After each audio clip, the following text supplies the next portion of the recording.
Now this is what a good fourth instalment starring Keanu Reeves looks like. Hello guys and welcome back to Rewind Reviews. In this video we're taking a look at the fourth instalment of the action thriller franchise starring Keanu Reeves, John Wick, Chapter 4. Directed by Chad Stahelski and written by Shay Hatton and Michael Finch, the 2023 movie sees John Wick uncovering a path to defeating the High Table, but before he can earn his freedom, Wick must face off against a new enemy with powerful alliances across the globe and forces that turn old friends into foes. Chapter 4 features a returning cast of Keanu Reeves, Lawrence Fishburne, the late Lance Reddick and Ian McShane alongside newcomers Clancy Brown, Bill Skarsgård, Donnie Yen, Hiroyuki Sanada, Shamir Anderson, Rina Sawayama, Natalia Tena and Scott Adkins. John Wick came out of absolutely nowhere in 2014 and really left an impression. It was a very simple story that managed to combine some very violent, very well choreographed action sequences and a really good dose of world building that was expanded upon a lot more in the sequels. And even though I wouldn't necessarily say that these movies are absolutely flawless, I do think that as action movies go in terms of big franchises, this is definitely one of the best action-led franchises that we've ever had in modern times. And now in 2023 we have the fourth and potentially final instalment of this franchise. I've been really excited about this movie getting released. I was really disappointed when the movie got delayed from when originally it was meant to be released, which was I think 2021. It was around about the same time that Matrix Resurrections was released. But at the time I remember thinking, oh, we're getting a fourth Matrix movie, so it's no biggie. But then we saw how that turned out. So I have been really looking forward to seeing what it is that they can potentially do with a fourth installment to this franchise, and potentially can it bring this story to an end in a satisfying way. But just before I get into the main review, I do need to mention that I'm going to be keeping this as spoiler free as possible. I will need to go over a few little plot points here and there just to get my point across, but apart from that I will try and keep this as spoiler free as possible. When it comes to the story for this movie, this is a much bigger, a lot more grander adventure for John Wick. There is a lot happening in this movie. There's a lot of brand new characters getting introduced with a lot of their histories and backstories getting fleshed out. There's continuing plot lines that were established in the previous movies that need to be either addressed or paid off in some way. Like the previous movies, there's a lot of world building and a lot of exploration into the world of the Assassins, the Continental and the High Table. But at the heart of this story is John Wick trying to take on the High Table itself. And with that being the story, does mean that there is a slightly more emotional undertone compared to the previous films. It is a really good idea actually having that be the main driving force of this movie, considering just how over the top and mad it can get. It really does ground this movie as much as it can. There's also a pretty good mix of influences and inspiration in this movie. There's a lot of influences from old western movies, from samurai films.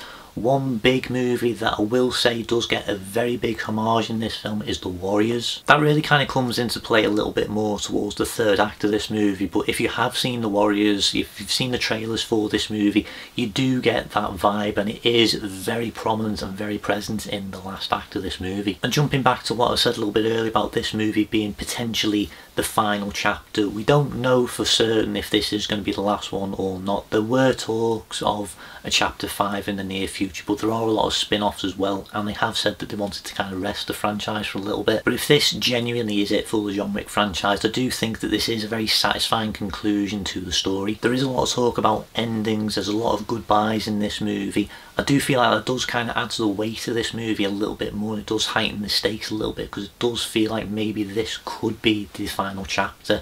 And I do think that that does kind of elevate this movie a little bit more to the point where I could say that this might be the best of the sequels. But that is absolutely debatable, because every single one of these movies has its pros and cons, and I do think that this movie does have a lot of pros. It does have a few cons, but I feel like the pros really do outweigh those cons. I still think Chapter 2 slightly has bit more of an edge on it, but I do think that these movies are very much on par with each other, which I think is an absolutely huge achievement considering most franchises tend to have a bit of a decline with each subsequent movie. Now let's move on to the cast. The casting for these movies has always been impressive, and I love every single new addition that they have brought into this movie, but headlining things once again is Keanu Reeves. Keanu Reeves is absolutely phenomenal as John Wick. This is easily one of his best characters. In terms of his performance, I don't think it's absolutely flawless, but I do think that Keanu is really good in this role. And when it comes to the character of John Wick, this is the fourth instalment of the character, and genuinely I cannot picture another actor playing this role. And a large part of the reason for that is the physicality, because Keanu Reeves really does throw himself into this role. He really does get involved in the action. Everything that he can do, He absolutely will. If you have time, watch behind the scenes footage of Keanu Reeves actually working on these movies, because it is so clear just how much effort and passion that he is trying to put into these films, and just the work that he puts into it. This is easily the most physically demanding of the 4 movies, but Keanu absolutely rises to the challenge, and he is brilliant. And then when it comes to all the other characters that are included in this movie, they genuinely are really good characters. I really do like how all these new characters are introduced very naturally into the story. They're given enough time so you really sort of understand who they are.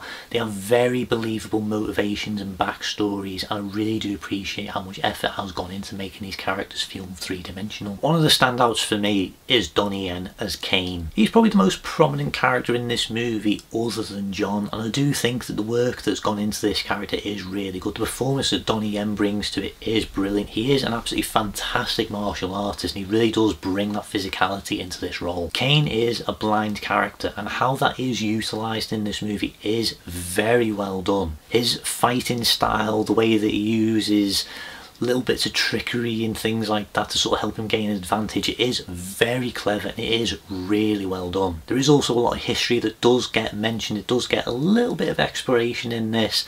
I do think that he is an interesting enough character that I would like to see spin-offs with him in the future, but I think that what they've done with him in this movie is really good, and I do think that he is a really great addition to this franchise. And then we have Shamir Anderson playing the Tracker, who again is a very good character. He does have a very clear goal and motivation. I think he is integrated into the story very well. I think he's a really fun character. I really do like how he sort of integrates himself into the world of the High Table, and how he's hunting John, and how he sort of has a few parallels here and there with a few of the other characters. It is really well done, and Shamir's performance is really good. I do think that once again this is another character that could have a potential spin-off in the future, and I think it could genuinely be really good. And then on top of that, we've got Lawrence Fishburne making a return. We've got Ian McShane returning, as well as Lance Reddick. They've never had the most prominent roles in these movies, but I do think that, especially when it comes to Ian McShane's character, I do think that that is expanded a little bit more in this movie. I like how that is brought into this, and I do like what each of these performers do bring to this film. And I do need to mention that about a week before this movie was released,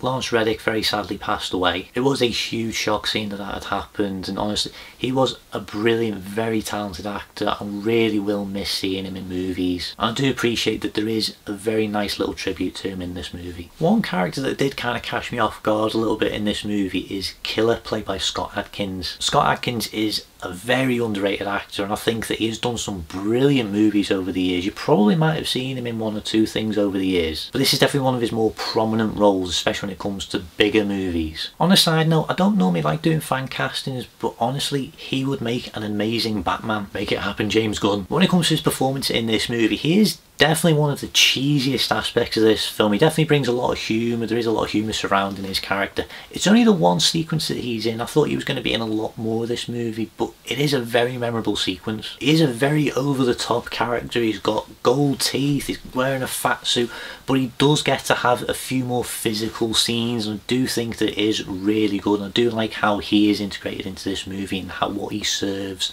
in terms of the entire story. I was kind of convinced that he would be like one of the central villains of this movie, but he isn't. The main villain in this movie is played by Bill Skarsgård, and this character is actually pretty good. He's one of the more powerful antagonists that John has gone up against. He's a very arrogant character. I like how that balance is kept within the film and how they showcase it. He does try and keep it as cool as he can. He can be quite threatening and menacing when he needs to be, but you do see that he is a little bit scared of what John can do. I think Bill's performance is great. He is a phenomenal actor, and I think that once again he is brilliant in this role. He's a really nasty piece of work. I don't think he's my favourite villain out of all the John Wick movies. I still think that Viggo Tarasov was probably my favourite out of the ones that we've had, but he is definitely one of the more memorable characters, and honestly he's got some pretty nice suits as well. Every single character that is introduced in this movie is really good, and what they bring to their roles in terms of their physicality as well as the performances is really good, and I do think that everyone is great in this film. One criticism that I have seen a lot of people say is the runtime. I know that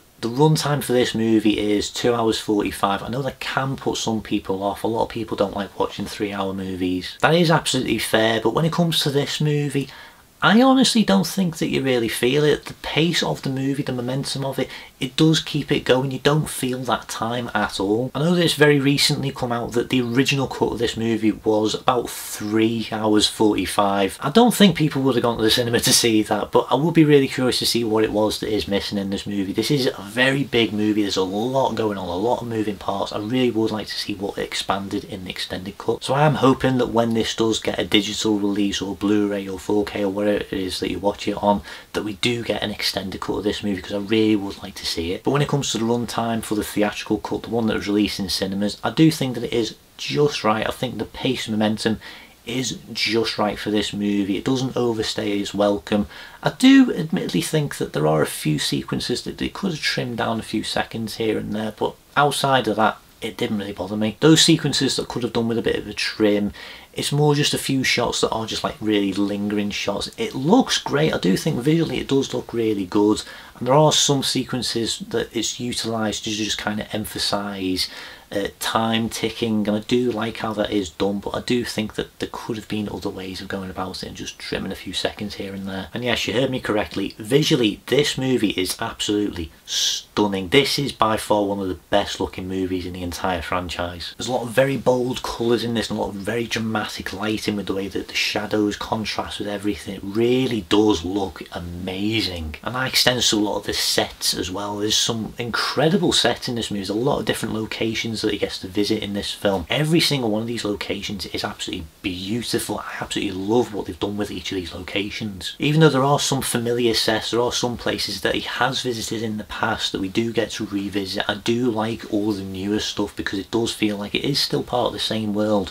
but it does provide something else that we haven't seen before. It helps keep this movie fresh, and that does extend to the action sequences. Obviously this movie has a lot of action sequences. In fact, this has the most action out of all 4 movies by quite a bit. A large part of that is because of the extended runtime, but honestly it makes sense with regards to the story. Just like the previous movies, the plot of this movie allows for a lot of action sequences, and it's a gateway to a lot of these bigger sequences that happen. It is always a little bit worrying when it comes to a lot of action movies whether the story is really going to sort of allow for those kind of sequences to take place, because like, especially when it comes to John Wick, people expect the big fight action sequences, so they try and shove them in as much as they can and try and just make it as convenient as possible, but everything does fit very naturally into this movie, which was a bit of an issue that I did have with chapter 3, where there were sequences where John is fighting off some of these assassins, but then they sort of like stop, let him have a breather, and then the fight continues. There's none of that in this, and I do like that that is fixed. And the action, once again,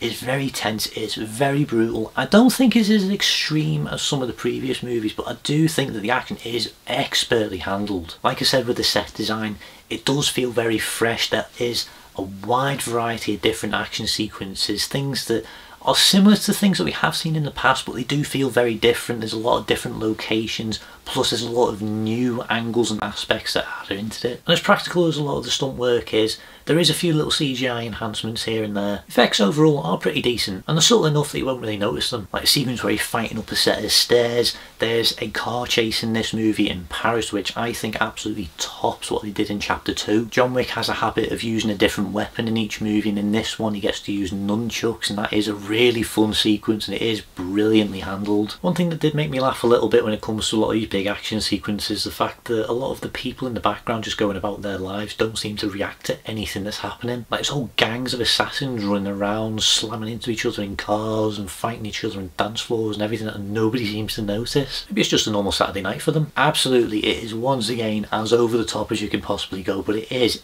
expertly handled. The stunt team have absolutely outdone themselves in this movie, to the point where by the time the credits were rolling I wanted to stand up and clap. And that's not necessarily just for the choreography and some of the stunt work that they get up to in this movie, but even just like for the camera movements and motions of it, because some of it is really imaginative and it really does stand out from the other movies. Because there is actually a really cool sequence where John is fighting off a bunch of guys, and the camera sort of pans up and it goes into like a bird's eye view above him, and he's like running around. It almost plays out like a video game, and it is so well handled. It is expertly done. I absolutely love that sequence. Every single action sequence in this movie is absolutely phenomenal, and to the stunt team all I can do is just And that does include the editing as well. It is very good. I do like how it does let shots play out as much as it can. It shows everything in camera. It makes you understand everything that is going on. It never sort of cuts away or goes shaky or anything. And yeah, as I said, there are definitely a few moments here and there that could have done with a bit of a trim, but they are definitely some of the more slower sequences. The action sequences,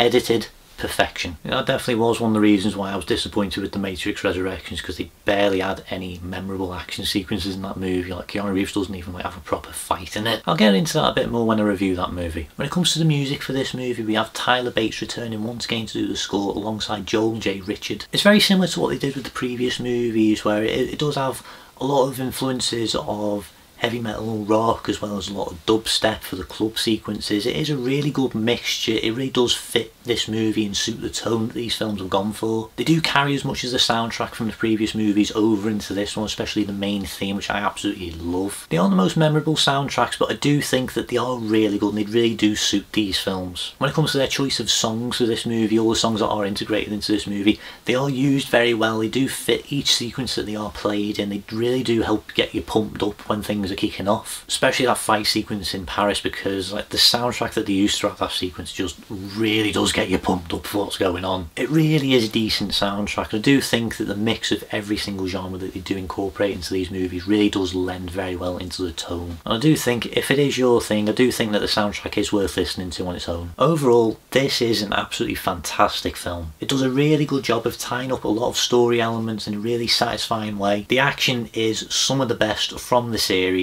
Some of the characters that are introduced in this film are some of the most memorable across the board. I love how they are still able to do enough world building to really kind of flesh this movie out even more. It can definitely be a little too over the top at times. Unlike the previous movies, there are some times where it does kind of push the realm of believability. Yes, there are a few moments that could have been trimmed down here and there, but honestly, the runtime will not bother you. You will not feel that at all. It is a long movie, but honestly it uses that time wisely. But almost everything works so well for this movie. This is a brilliant film. And as I said earlier, there are a few little subtle CGI enhancements, nothing too noticeable, and it does work very well. I went to go and see this on the big screen, and honestly this is a big screen experience. It's a big epic movie. It really does deserve to be seen on the big screen. And yes, I will go so far as to say that this is a must-watch movie. That being said, if you haven't seen the previous 3 films, I do think that you will be a bit lost with what's going on. So if you have seen the other 3 movies, this is a must-watch movie. But if you haven't seen those other films, I think that you could do with seeing them before seeing this one. But if you are a fan of this series, this is a very satisfying movie, and I think that you will have a really good time with it. So with all that being said, my rating for John Wick Chapter 4 is a 9 out of 10. When it comes to the future of this franchise, honestly, I don't know if there is going to be a Chapter 5. I thought there was one announced a little while ago, but it does look like they are trying to rest the franchise for the time being. But there is a few spin-offs planned. I'm really looking forward to seeing what it is that they do. The Continental series sounds really interesting. Apparently it's going to be like a 3-part 70s set series. And we're also getting a movie called Ballerina in 2024 starring Ana de Armas. They both do sound really interesting. I'm really looking forward to seeing what both of those projects are like. But I definitely think that a lot of the characters in this movie really do deserve spin-offs of their own, so I really do hope that those are considered. Well, that is pretty much everything I've got to say for this review, so thank you so much for watching. If you enjoy this content, please like, please subscribe, hit the notification button to keep up to date on everything that's going on here. If you've seen John Wick Chapter 4, let me know down in the comments what you think about it and where would you rank it in terms of the John Wick franchise. Also, if you have any suggestions for any future Rewind reviews you'd like me to do, let me know down in the comments. I am planning on doing reviews for the previous 3 John Wick movies, the first of which will be out next year, so keep an eye out for that one. So until next time, thank you so much for watching, and I'll see you on the next Rewind review. See you guys.